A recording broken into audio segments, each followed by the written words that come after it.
Hello everyone, welcome in a little place in the sun, my little space in the internet when I share things that bring me joy, the things that I work with. Today I'm coming with April's review of my yearly practice that I'm doing this year, 52 weeks of tarot. So now we're gonna look back onto April. That was quite a long month. I managed to work with 5 different decks. Just as a quick reminder, 52 Weeks of Tarot is every week I take one of the 52 decks of tarot that I have and I work with it for a week. It's not exclusively only deck that I work with, but it is one that I put some more time with to get to know it better, to know how I work with it, maybe how my relationship changed with the deck. And yes, so as usual, one of my practices is looking into Guidebook of the Tarot. So I'm using my calendar to use this teeny tiny space to pick up little pieces of wisdom coming from the guidebook from the deck that I'm working with. And another practice in this whole process is my weekly reading, and then it's being explored further through daily small readings when I can use decks on their own or use some pairs and see how it works with different decks that I do have. So now let's move to the decks that I've been using. The first one will be Cat Tarot. This is one of my older decks. And this is also a deck that's been for a very long time only used on my ancestral altar as my deck of communications with my pets that unfortunately deceased. It's been a really hard last 2 years when I lost a lot of cats, unfortunately. So this deck was used as a way of soothing, communicating, and for a very long time it was not coming out to be used for anything else. It is also a deck that I was always using to read for my cats. So then suddenly it became this line in which I didn't want to use it outside of my ancestral altar at all, even for other cats that are still here with me. So it was interesting to push myself to take this deck and use it. And it came also with this energy of bringing back playfulness, taking care of body, resting. It was like embodying the energy of the cat. If you think of a cat, they're like running around like little madmen, not caring about other people's opinions, really taking their time to nap, to cry for their food. So that was like this reminder of taking care of yourself in this most simple ways and finding a little joys in everyday life, which is a beautiful energy that I could explore in this week, and for sure brought into front some other usage for this deck, not only the ancestral practice or reading for cats, but also as a way to read for myself when I want to come back to this basic, come back to my body. It had this very pentacle energy for me, the earth energy of taking care of your body, of yourself, of your mind, making sure that all your needs are met and everything that you need is there for you. When it comes to pairing it, I was using Seed and Sickle Oracle, which is also one of the older decks that I happened to have. I think it's also one of the first few oracles that I got.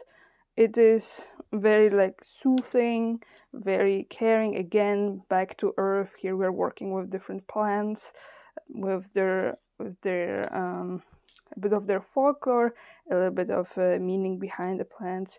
So it was again bringing us back to nature, to basics, to roots. So that was really interesting first week. I think it started very well this month, and I was really surprised of how well the deck Cat Tarot was reading outside of its regular use, and that I can also bring it out more to play for some different reasons than reading for animals. So that would be the first week. The second week, we're still staying in this theme of soothing, gentle, with a gentle tarot. This is a pocket edition, the smallest one. I absolutely love this deck, and I don't use it as often as I wish for some reason. It has a bit of nudity, so I had to go through it ahead of time and move a little bit of cards around, so we are not getting the ones that YouTube will not enjoy. It has the biggest asset of this deck is for sure the big guidebook.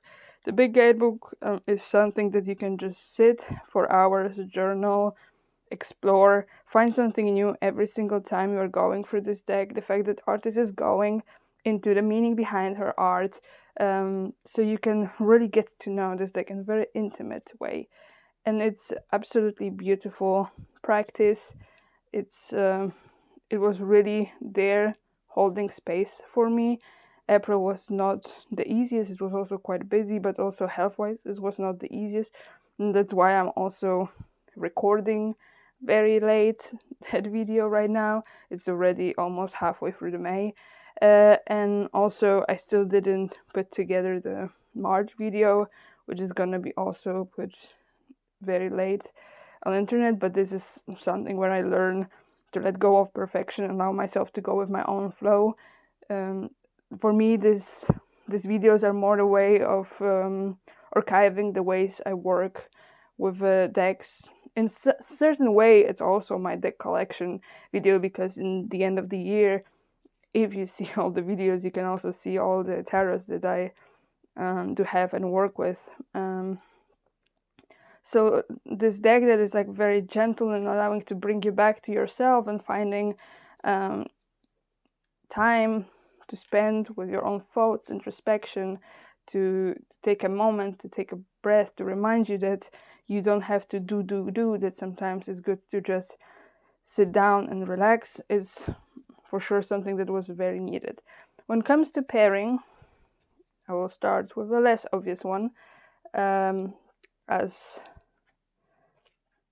lately I've been using it surprisingly a lot. I got it last year. I managed to get it secondhand.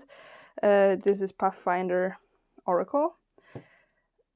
So I managed to, maybe let's twist it around a little bit. It's going to be more readable, even though its system allows you to read it differently depending how the card is placed. So depending which corner is up. But like this you can see the art a little bit better. I'm very surprised how this deck came into my life and became like really a staple. It works with a lot of my decks. It brings me really in-depth messages. It allows me to really go deeper. So they work together beautifully, and I was absolutely surprised. The art works beautifully together, but also when you start going into messages, the energy of this deck is in some way very similar. And interestingly, this deck slightly changes. It's how it's coming off depending what deck I'm using with. So it seems to be very flexible, very morphing around what needs to come out. So I was very surprised about it. So here we have a little mouse. Oh, so cute. Yeah, and then with the most obvious pairing, it's the latest creation of Mari in the Sky, which is My Friend Fire. For me, this deck is not super prone to get paired with anything besides Gentle. I managed to find maybe one or two decks that it wants to work with. The rest is like doesn't really want to speak together.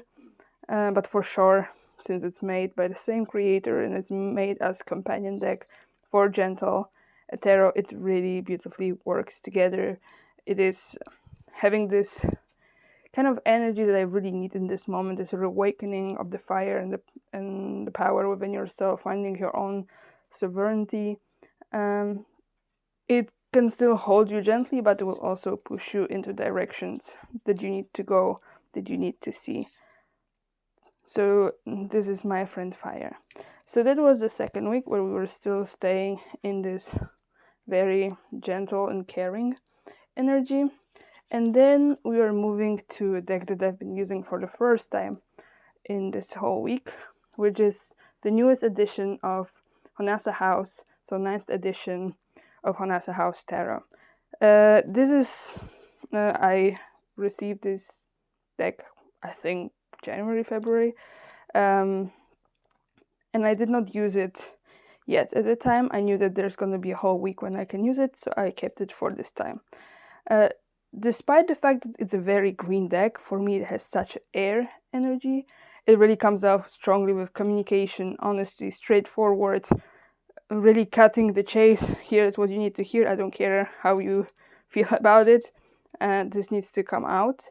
So it was really interesting after all those really gentle and holding you decks to have one that is like, I love you, but you need to know that. So I was very surprised by it. It's not the easiest deck to read. It's based on Marseille, but it's also very floral. That's why I was so surprised that it's not for me really this earthy deck, but it is really coming off very airy.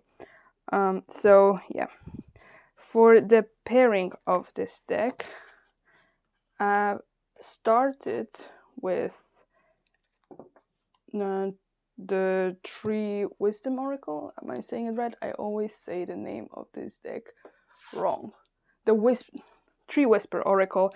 This is the Secret Garden edition. Yes, so it was coming off as this guardian that is holding a space, and there is coming a message from it, and we can explore it from this land. So here's our main spirit coming off with this communication, that the message that we need to hear.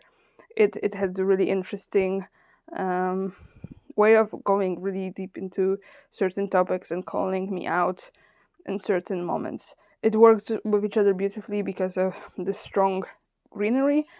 At the same time, it gives the space to really explore the message. Is very straightforward. It was not like long readings. It was really here, sit here, move on. Another deck that I also played with was the Lost Oracle. It is maybe visually not exactly a pair, but actually it also works, especially if you, I'm not sure if I have enough space to try to put both of you.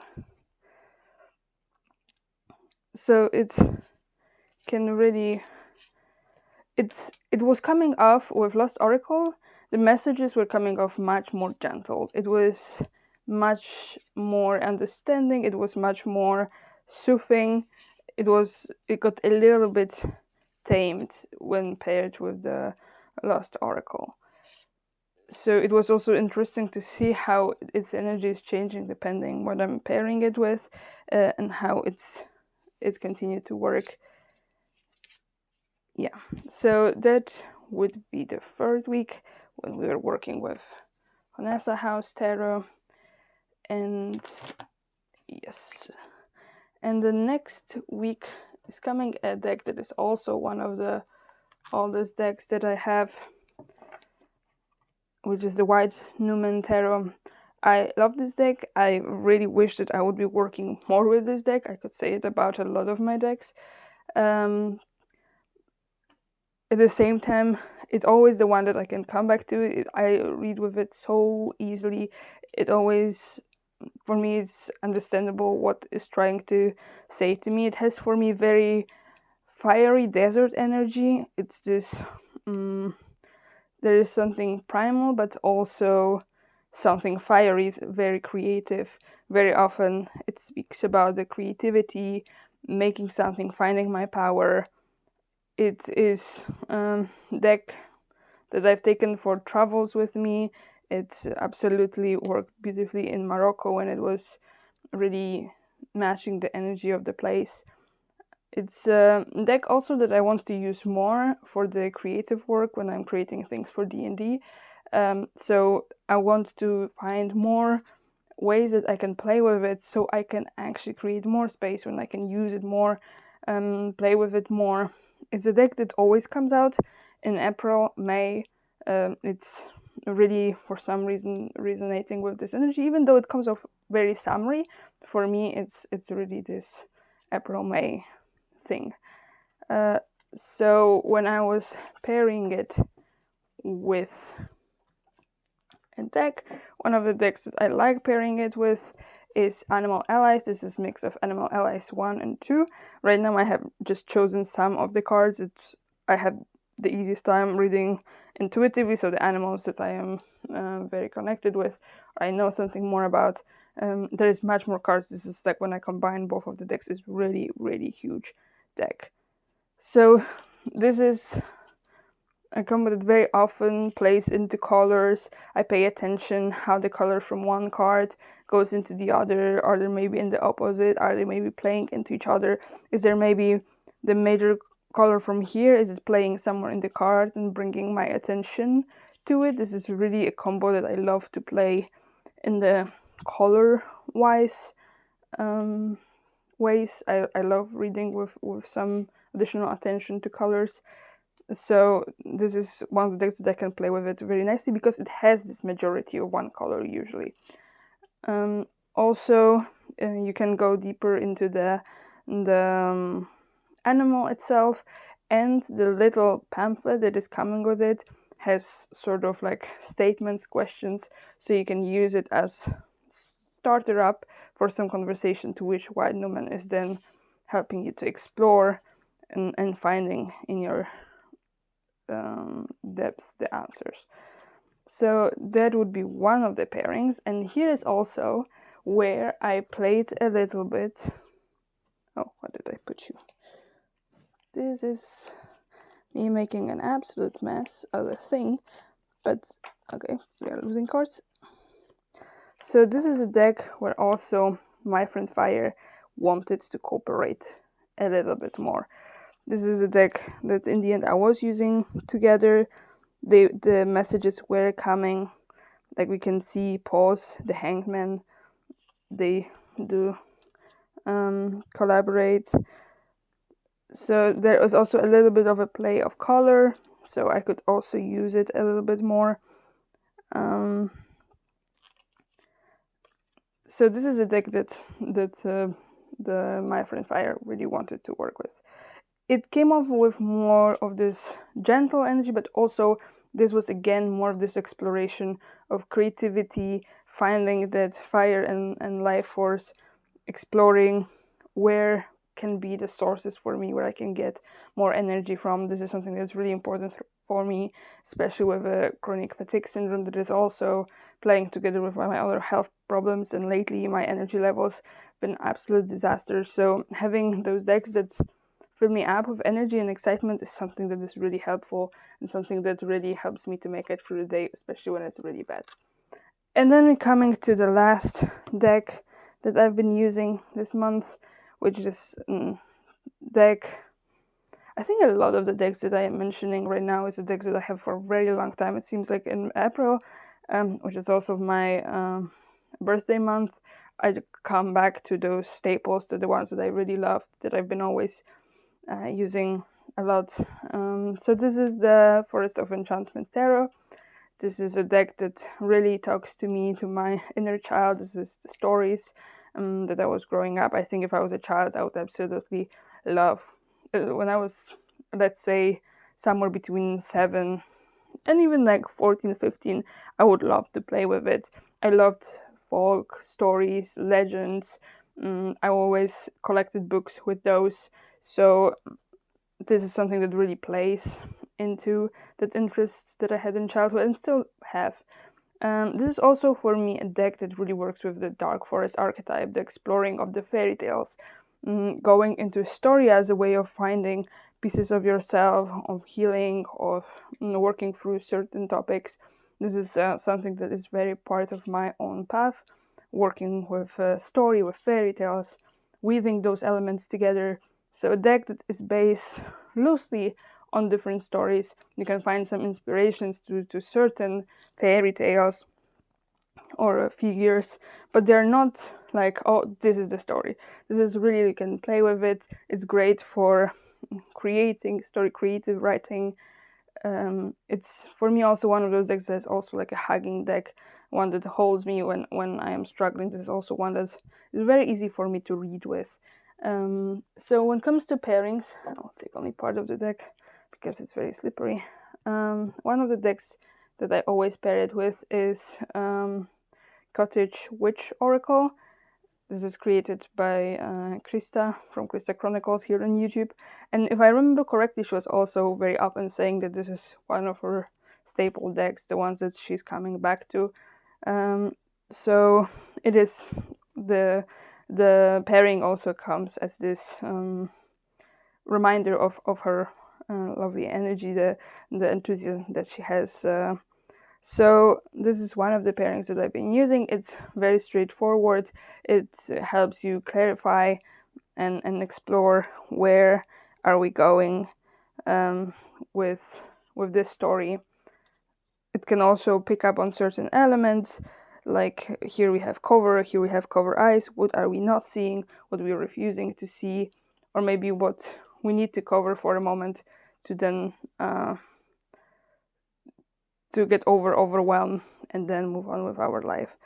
So it can really play beautifully into this deck. And this is a deck in which I felt a little bit more like I have energy to play with some pairs.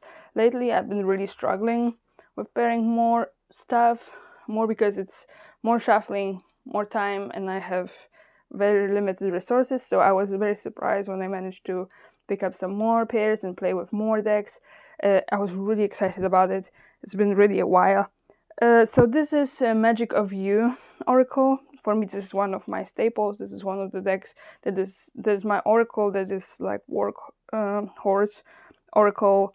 It always comes out when I need to really get the work done, when I need to hear something, when I'm struggling and I need something to hold me through this process and guide me through this process.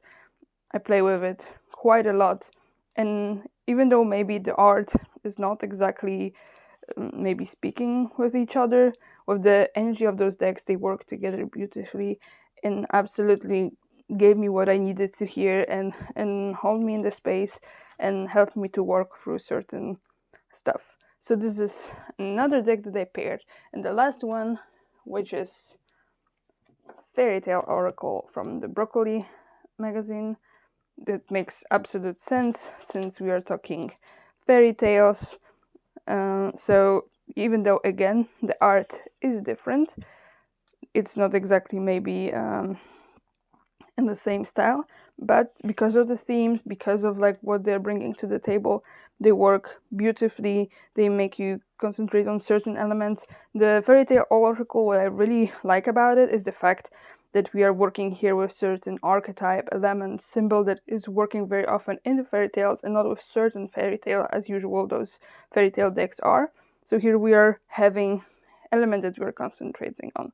And then what this element or this archetype in a fairy tale brings to mind. So like this, it works much better with my way of weaving the story and working through our unconscious and creating our own story from a different story and finding elements that we can resonate it with in the story.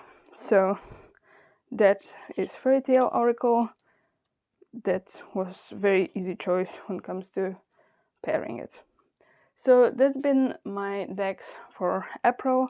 I'm hoping that I can post it quite fast. We will see. I still have to first finish the March one, especially there was some technical problems and the video was cut in pieces because of that. So it takes me a bit more time to find energy to finish it. So that would be April. I will be coming hopefully in May faster with a video.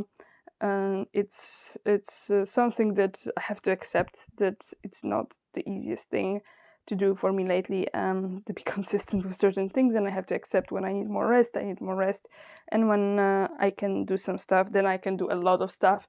So yeah, thank you for being here. I hope you enjoy. For me, this month was full of amazing decks that I really enjoy working with, and it also brings some inspiration and flowing juices back. I feel like energy is slowly building back up. so maybe I will be able to do some more stuff in upcoming months. I really hope so, and see you next time. Bye!